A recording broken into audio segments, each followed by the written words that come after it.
Let me not waste a second of your time today, because the British tabloids have spun themselves into such a frenzy that even their drama seems confused.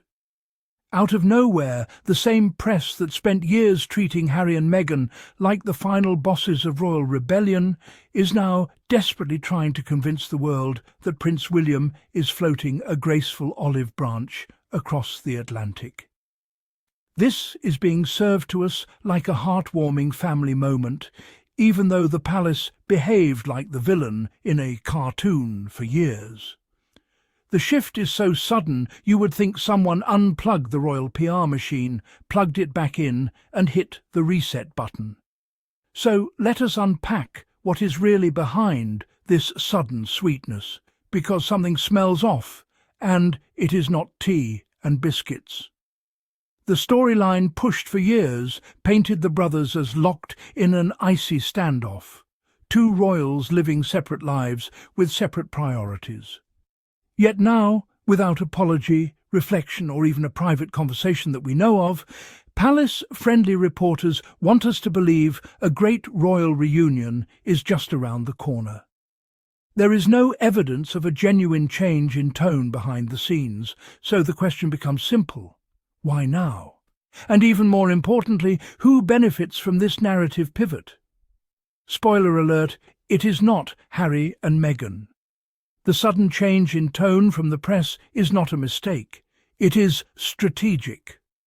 When tabloids start floating stories sourced from anonymous palace insiders, we can assume the palace is signalling something. And what are they signalling now? That William is the wise older sibling trying to repair the family. It is a clever setup because it positions Harry as the one responsible for the next step. If peace does not happen, the public is nudged to think Harry resisted the royal olive branch, not that the palace failed to address their role in the fallout. It is an old trick that relies on emotional appeal rather than the truth. To understand the real motive, we must revisit what Harry and Meghan went through. Their years as working royals were anything but supportive. Meghan endured relentless press hostility, which the palace repeatedly ignored. Harry watched history repeat itself as the institution failed to step in. When they finally chose their mental well-being and left, the palace reacted with punishment instead of empathy. Titles were removed, relationships strained, and negative stories multiplied like a royal version of Whack-a-Mole. The lack of institutional protection was loud and clear. Now, with that history in mind, this sudden push for reconciliation deserves scrutiny. The palace is not known for spontaneous emotional awakenings. Everything is calculated. So, when a narrative changes, the timing matters. And right now, the monarchy is in one of the most vulnerable periods it has faced in decades. King Charles is dealing with health issues. Kate has been out of public view. Working royals are stretched thin. Public support is declining, especially among younger people who see the monarchy as outdated. From a strategic standpoint, the royal family needs something, anything, that looks like stability. Enter the new reconciliation storyline. Harry remains popular with global audiences, especially younger generations. His success outside the institution shines a spotlight on what the palace lacks. A reunion photo, even a brief one, would calm critics and give the monarchy a convenient symbol of unity. But unity is not the same thing as healing. Healing requires honesty and accountability. Unity requires only the appearance of harmony, and appearances are something the palace excels at manufacturing.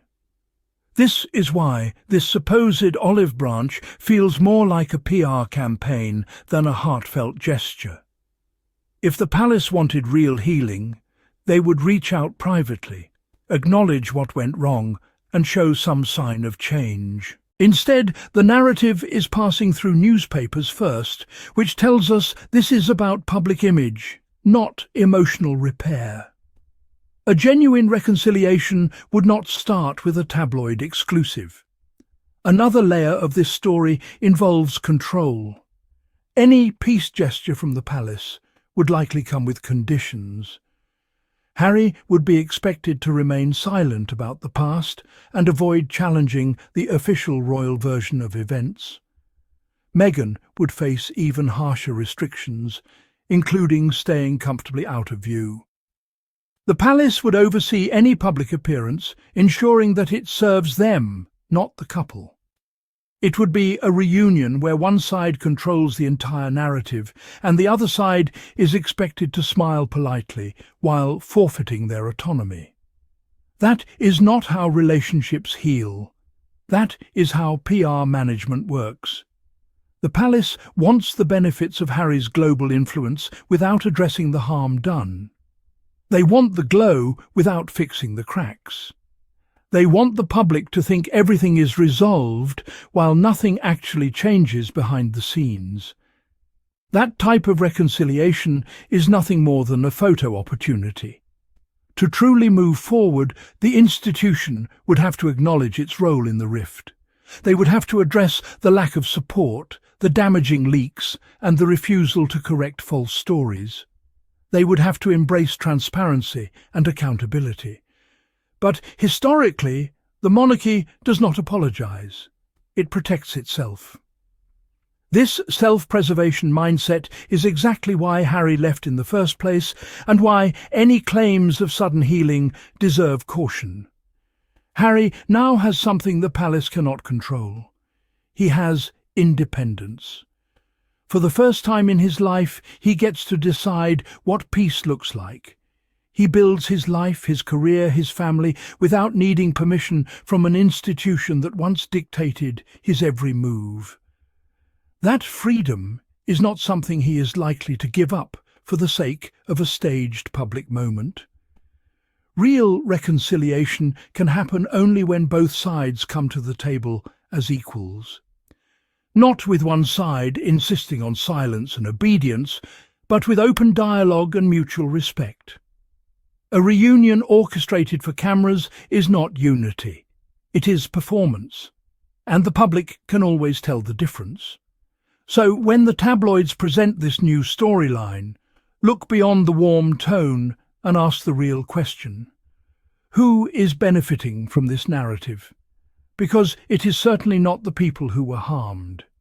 What we are witnessing is not a family extending grace. It is an institution trying to rewrite its public image at a time when its relevance is under question. Until actual accountability takes place, every olive branch offered through the media is simply decorative, a prop, a nice idea for a photo, but not a solution for genuine family wounds. And that is exactly why the Sussex squad sees through this. We have watched the patterns repeat over and over.